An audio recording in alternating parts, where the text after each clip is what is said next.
Hey, it's Matthew Cudmore, and welcome to Story Behind the Stone. Cemeteries are running out of space. Veterans and families are looking for greener burial options, and cremation is by far the most popular choice in North America. But what most people don't realize, myself included, is that traditional cremation doesn't create harmless ashes, but instead chemically alkaline, mineralized remains laced with heavy metals like lead and mercury. On this episode of Story Behind the Stone, we sit down with Amanda Kelly, co-founder of Awake.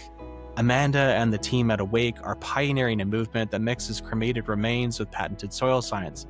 And without Awake's process, ashes don't return to the earth, they damage it. This personal vision echoes a larger shift. Many veterans choose cremation with military honors at niches and columbariums or by scattering at sea. And in the US, cremation has become the preferred choice for over 60% of families in 2024, up from around 3% in 1960, a staggering rise that reveals evolving attitudes towards burial, around cost, simplicity, and importantly, environmental impact. Amanda, thanks for joining the show, educating me on the science and providing deep context on what you're working on and why cremation has surged in popularity. And to our listeners, thanks for tuning in.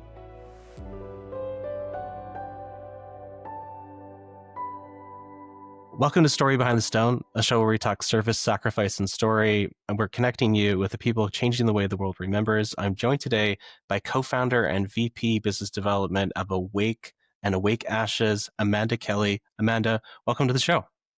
Thanks so much, Matthew. It's great to be here. Yeah, it's great to see you. You've had a very busy spring. I'd like to get the audience caught up on who you are and what is Awake. At Awake, we are experts in what we call ashes to earth memorials.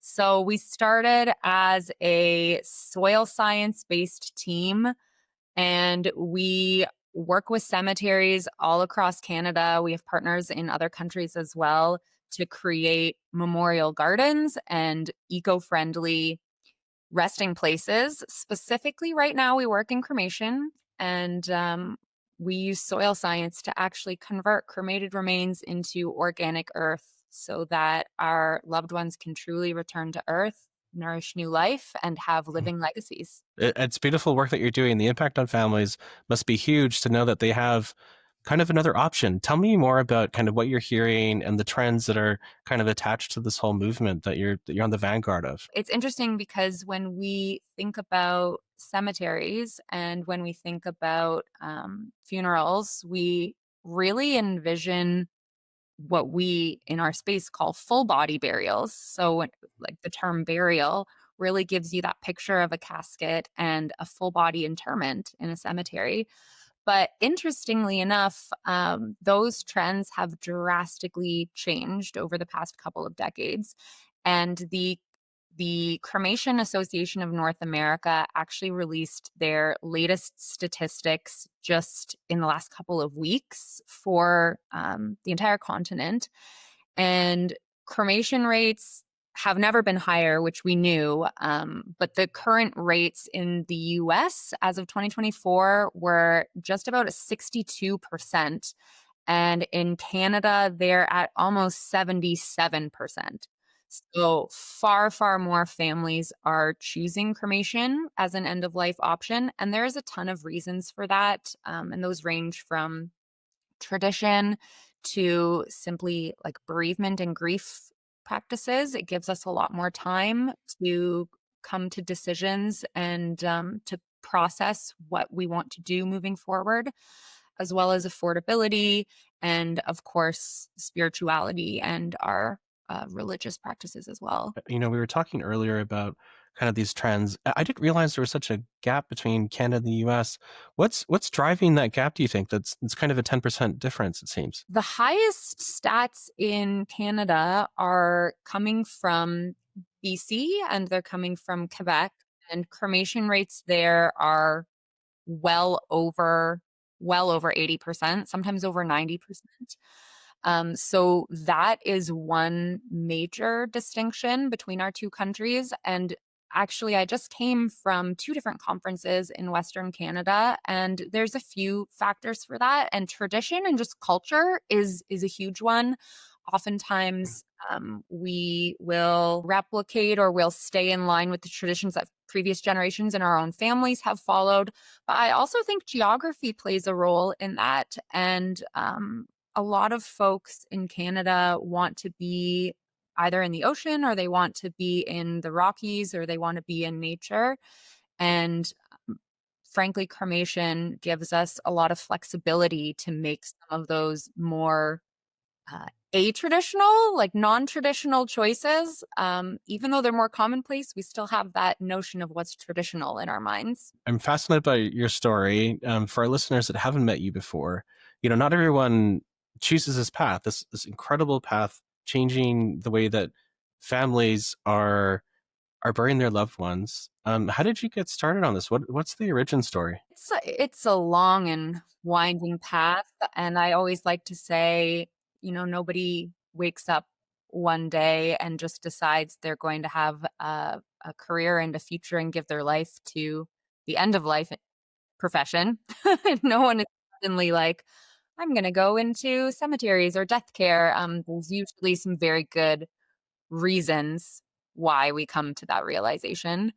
And for me, it was a compilation of things. I actually spent my entire career working in government and community, and devoting my life to building community has always been a very central value of just my purpose here on earth, which I think a lot of your listeners, a lot of the audience here can probably relate to, serving that bigger purpose. And around 2019 into 2020, the world was in upheaval. I lost a number of loved ones in a pretty quick succession. Um, that hit me really hard. I was also going through some extremely challenging mental health challenges, some mental health issues at the time, and was responsible for my own loved ones' cremated remains. Started giving a lot of thought to what I wanted for my own end of life resting place. And I have always been a total nerd, always big on research. Um, and I started doing a lot of research into not only like what options are available for the legacy I would like my loved ones to have, but also how that's feasible.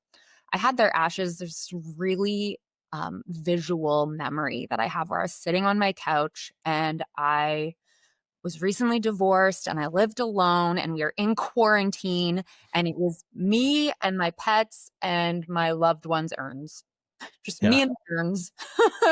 And I remember seeing them there and just thinking like, this is your happily ever after. Hmm. There has to be more. There has to be more than that. Um, so I started looking at what options were available to be in nature, specifically for cremation. This green burial movement, which is for full body burial, was gaining popularity at the time. There was a lot of discussions coming from our colleagues in the US around composting, cremation or natural organic reduction, which is human composting. We didn't have those options in Canada. And I just felt like there was this massive divide between what people are actually choosing. And we discussed the numbers, like it's cremation is so prevalent. And then what people really want, which are more eco-friendly, resting places that are in tune with nature and with our modern spirituality. And the two did not meet. Yeah. So what a lot of people don't realize, if you're not a scientist and you don't actually do the research, you probably don't realize cremated remains are extremely toxic to the earth. They have a lot of biochemical properties that are completely incompatible with nature.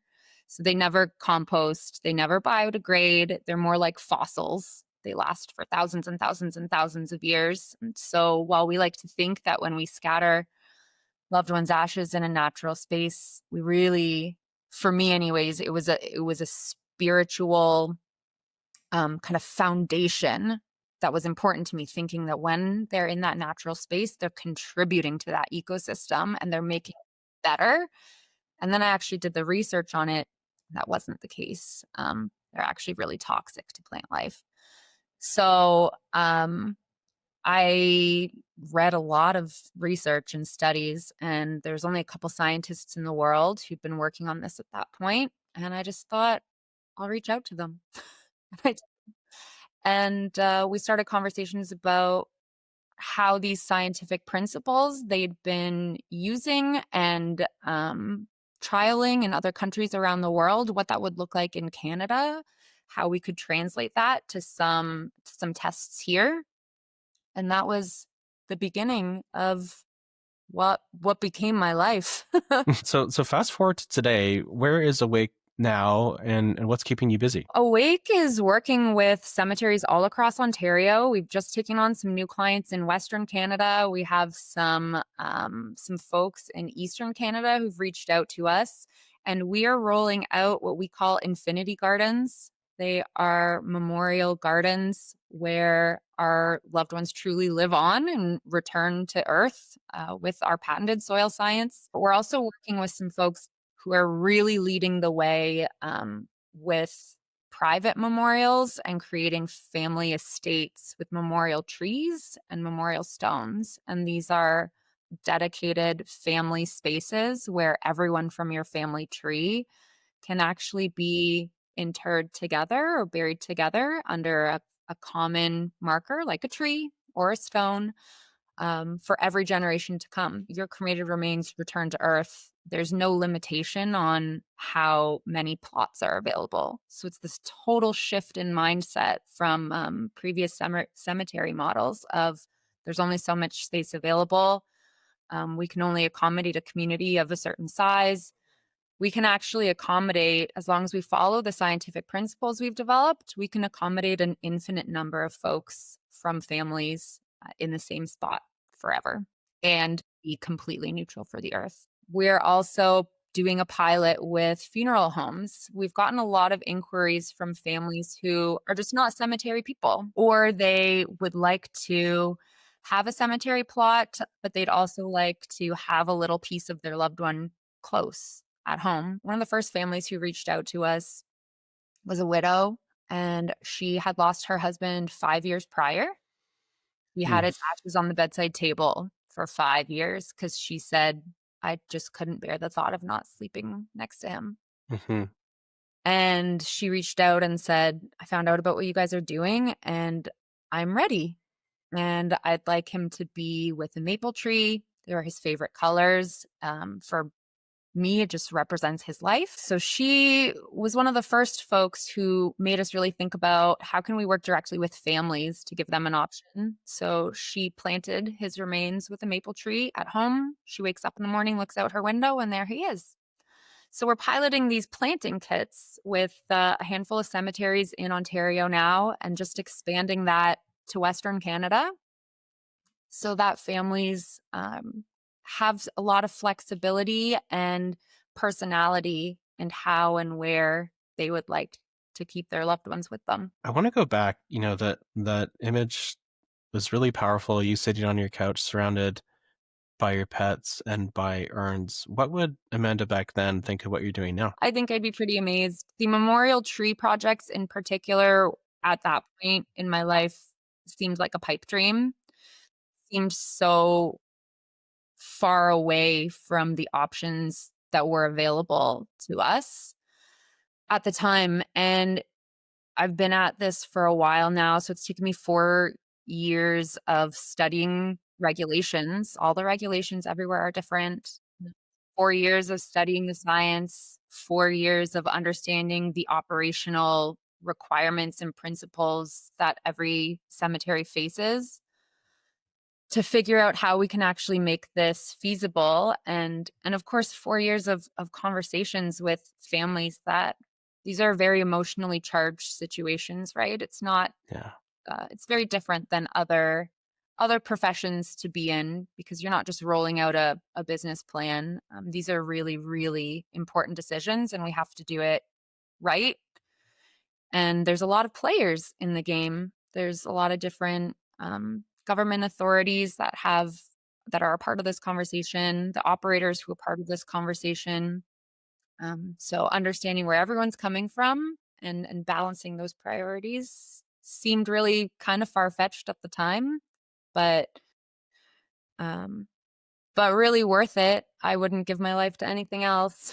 Think back to our first conversation, you were talking about, you know, working with more municipal cemeteries. What are you hearing from cemeterians, and what are they hearing from families once they roll this out? Cemeterians are really excited, and you have to remember there's a spectrum of folks, right? So there's a spectrum of folks who are intimidated by change, and then there's folks who are being forced to adapt and change out of circumstance, out of necessity. And then there's folks who are leading the way in change. So we hear different things from each of those kind of areas. Honestly, huge props to the community members who reach out proactively to their municipalities or to their local cemeteries and say, you know, these are the options that we're looking for. Like, we're not just wanting to settle for just what's available. I don't want to pick the best of three options I don't like.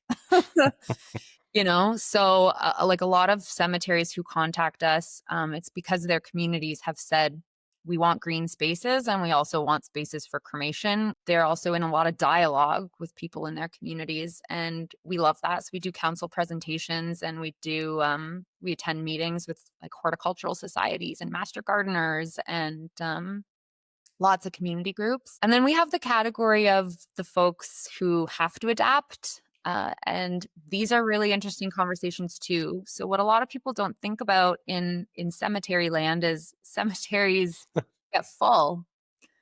Cemeteries fill up. And what happens when a cemetery fills up? When there's no room for more burials, that cemetery doesn't have income anymore. And when they don't have income anymore, it's very difficult to maintain them. So something that we've been really enjoying pioneering, because it gets cemeterians really excited and kind of shocked, to be honest, is finding spaces where they didn't think that they had spaces left. So these cemeteries that think that they are going to have to close because there's no room left, we're able to look at, I wouldn't say nooks and crannies, but like spaces that wouldn't be usable previously because they're under a big, beautiful tree that has thick, healthy roots, or they're on a slight hill, or the water table is a little bit high. They wouldn't be suitable for full casket burials, but they're amazing spaces for gardens. So helping those cemeterians to realize you have a whole other chapter of offerings ahead of you that you can provide to your community is pretty cool. Are you seeing veterans, you know, end of life choices changing over time? Because of the nature of our work, we work directly with cemeterians, and our cemeterian colleagues work directly with families.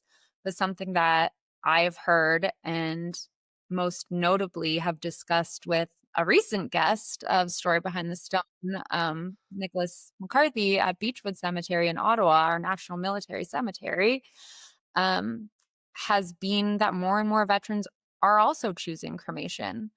And I think it's really amazing and incredible to note that families can have this tradition, can have the tradition of a military burial and a military memorial and cemetery space, while also opting for things that the family personally identifies with and finds symbolic or spiritual meaning in.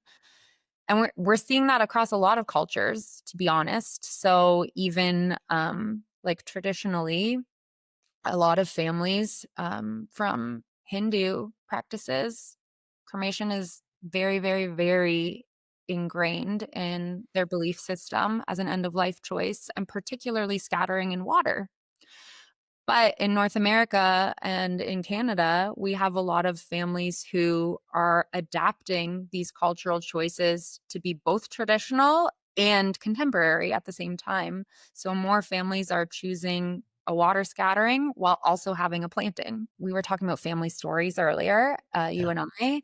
And another early family who reached out to us were sisters. They'd lost their mom really unexpectedly, and they planted her remains with a miniature flowering tree. And Hmm. their tradition now, every family holidays, they bring mom. They bring mom's tree and they share her. So one sister has her from, let's say, Christmas to Easter. And then at Easter, she brings her, gives her to the other sister, and she takes her home until the next holiday. We have the ability to do that now. And I think it's really important from a grief perspective and from a therapeutic perspective. It's the holidays, it's the birthdays, the anniversaries that are, when you're a kid, you grow up and they're the happiest days of your life. And then as you lose people, they become really, really tough days. So that's a beautiful tradition that family has built. Um, I want to talk about how people can access Awake and kind of learn more and kind of follow your journey. You have a website, you have social media. What's the best way for people to follow you and support what you're doing? Yeah, we would love for folks to join us on Instagram, on Facebook. I'm also personally very active on LinkedIn. You're welcome to reach out anytime. If you want to see green options available locally in your community, ask for them. Ask for them. Yeah, Anyone who's lost someone knows we are just faced with absolutely impossible decisions, and feeling like you don't like any of the choices available to you is it feels like being kicked when you're down, you yeah. know? So if there are other choices that you'd like to see, vocalize that. And if you can do it ahead of time, if you're one of these folks or families you have the ability to plan ahead right now, then do it. Sometimes we will reach out to funeral homes or cemeteries on folks' behalf, like they'll ask us to, and we're happy to do that. And then sometimes it's the other way around. But the conversations have to start usually with the community. Sometimes it just takes one voice, to to start a movement. I think that's really important. I want to circle back to a comment that you made earlier about the family tree and the family stone concept, which I thought was really, really special. The idea of having a tree as a marker as opposed to a traditional gravestone has really appealed to folks for quite a long time. And there's been a lot of discussion all over the internet about ways to do this. And some of them are fictitious, and some of them are actually operational. What we are working on for family trees are essentially private scattering or planting gardens that are dedicated spaces with a tree as a marker or sometimes a stone, like I mentioned, where members of that family they purchase the rights or they purchase the dedication of that space at the outset, and then any family member who has the ability or the approval to add scatterings or cremated remains in that space at any point in future is able to do that with a nominal service fee from the cemetery because that space itself has already been dedicated. So it gives families an ability to actually know, like, instead of saying, oh, there's only 2 spots left in the family plot, who are they going to go to? It gives families the ability to know there's room for everyone and we can be together. And for me, that is extremely important, knowing that we can be together and that it's never a like who's going to pass first situation or who has more right to it than someone else. There's already a lot happening, and knowing that everyone has a space for multiple generations to come is really comforting for a lot of families. Amanda, we're going to continue to watch you grow and your story.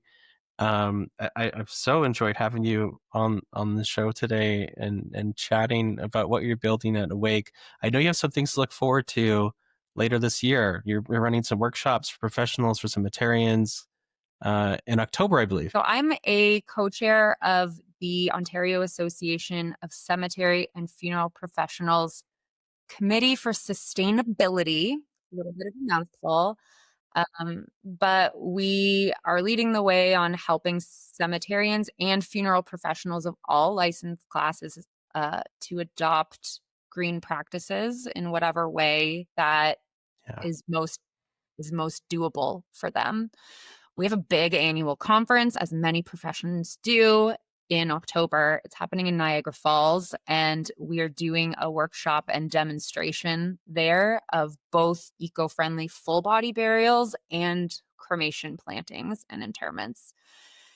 And yeah, we're really looking forward to it. It's part, our garden that's going in there is part of a whole cremation garden section that includes columbariums. It includes plants and trees, as well as individual cremation plots.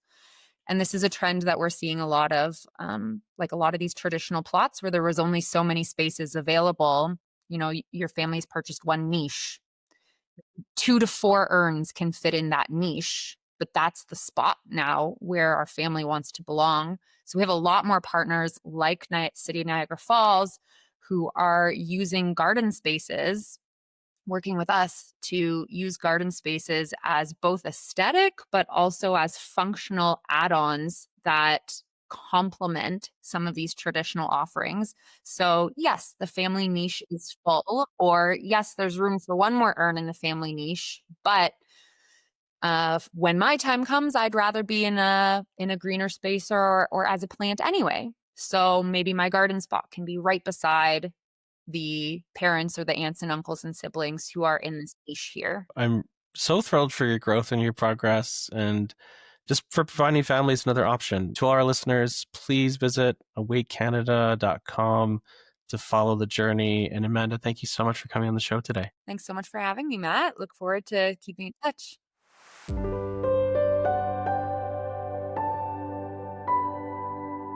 Thanks so much for tuning in. Story Behind the Stone is available on Apple Podcasts, on Spotify, and on the Reach Across America radio network, on iHeartRadio, Audacity, and TuneIn. Just search for Wreath. We air every Thursday at 10 a.m. Eastern on the Reach Across Radio Network. Thank you for tuning in.